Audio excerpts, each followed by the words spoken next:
ఇప్పుడు Spain news చూద్దాం. మహబూబాబాద్ జిల్లాలోని తహసీల్దార్ కార్యాలయాలు లంచాలకు అడ్డాగా మారాయి. లంచం ఇవ్వకపోతే పని జరగదని రైతులకు తేల్చి చెప్తున్నారు అధికారులు.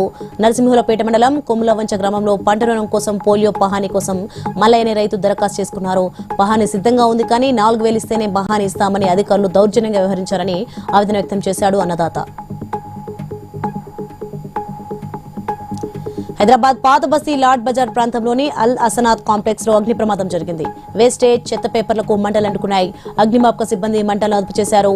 కాంప్లెక్స్ లో ఉండే కొందరి నిర్లక్ష్యంతోనే ప్రమాదం జరిగిందని డీఆర్ఎఫ్ టీం పేర్కొంది. మేడారం జాతర తెలంగాణ ఆత్మగౌరవ ప్రతీక అని మంత్రి కొండా సురేఖ అన్నారు. యావత్ ప్రపంచం ఈ జాతర కోసం ఎదురు చూస్తుందని తెలిపారు.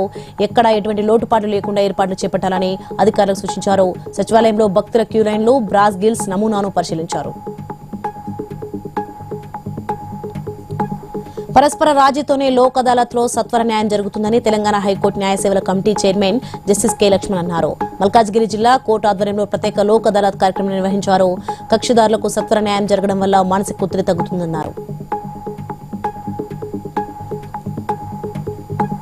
కేంద్ర రాష్ట్ర ప్రభుత్వాలు పత్తి రైతును నట్టేట ముంచుతున్నాయని బీఆర్ఎస్ నేత ఆర్ఎస్ ప్రవీణ్ కుమార్ అన్నారు. పత్తిలో తేమ శాతాన్ని 12 నుంచి 20కి పెంచి కొనుగోలు చేయాలని డిమాండ్ చేశారు.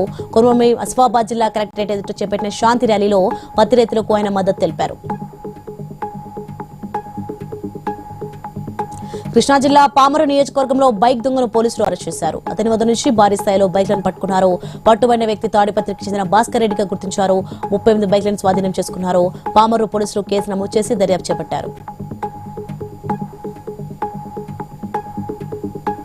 భీమవరంలో కారు బీభత్సం సృష్టించింది. అంబేద్కర్ సెంటర్ లో బైకులు ఆటోలపైకి దూసుకెళ్లింది. అనంతరం ఓ గోడను ఢీకొని ఆగిపోయింది. ఈ ప్రమాదంలో ఒకరికి తీవ్ర గాయాలు కాగా పరిస్థితి విషమించడంతో హాస్పిటల్కి తరలించారు.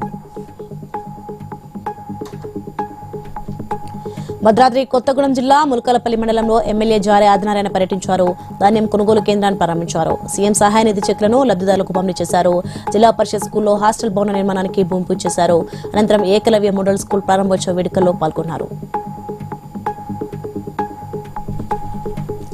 పార్వతీపురం మన్యం జిల్లా బత్తిలి పిఎస్ పరిధిలోని చెక్ పోస్ట్ వద్ద పోలీసులు వాహన తనిఖీలు నిర్వహించారు. అనుమానాస్పదంగా వస్తున్న ఓ కారును పోలీసులు వెంబడించి పట్టుకున్నారు. కారులో ఒడిశా నుంచి కేరళకు అక్రమంగా తరలిస్తున్న గంజాయిని పట్టుకున్నారు. 2 వ్యక్తులను అదుపులోకి తీసుకుని గంజాయిని స్వాధీనం చేసుకున్నారు.